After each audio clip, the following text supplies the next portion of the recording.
My melasma did not start off like this. It started off with kind of like freckly, uneven skin, just kind of like patchy pigmentation. I had more like shadow kind of pigmentation. People think, they get really confused because they think that melasma starts off like this, and it doesn't, unless you're really unlucky. I got sick of my pigmentation. I got sick of kind of how uneven it looked and how just really dull and tired. Like I had really dark pigmentation underneath my eyes. And so I wanted to just kind of clear it up and even out my skin. So I did go and get a chemical peel.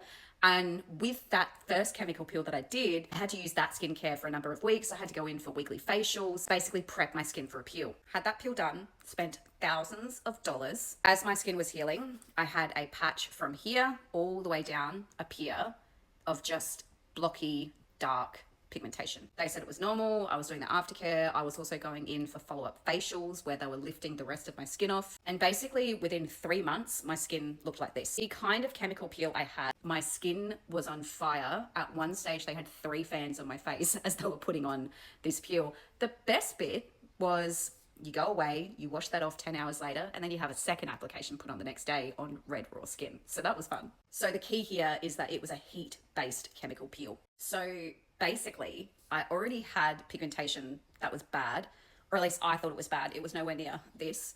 And then I went and introduced heat into my skin. And that heat alone just sent my melanocytes, my pigment skin cells, into absolute overdrive, with the end result being this for the next couple of years. As you can imagine, I was really skeptical on anything else that I put on my face after that. I was really careful. I went and saw someone else, a different kind of beautician, and she assured me that laser was going to be the thing.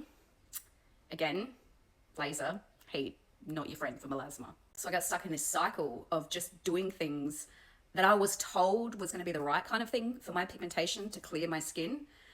And it just wasn't. And I took advice from people who I really trusted, who were in beauty, who were in skincare, and it just went really bad really quick. And in between all of this, I had seen other people to get chemical peels, to get different kind of products.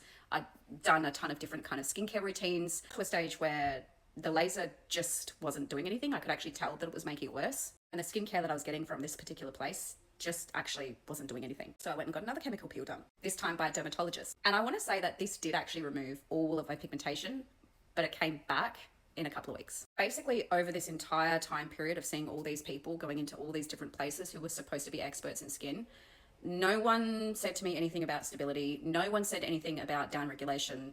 I didn't really know too much about melasma at that point. I went on a stage after all of these things where I did a ton of research. I spoke to cosmetic pharmacists and all sorts of different people, different experts, and basically came to an understanding where it's really important for you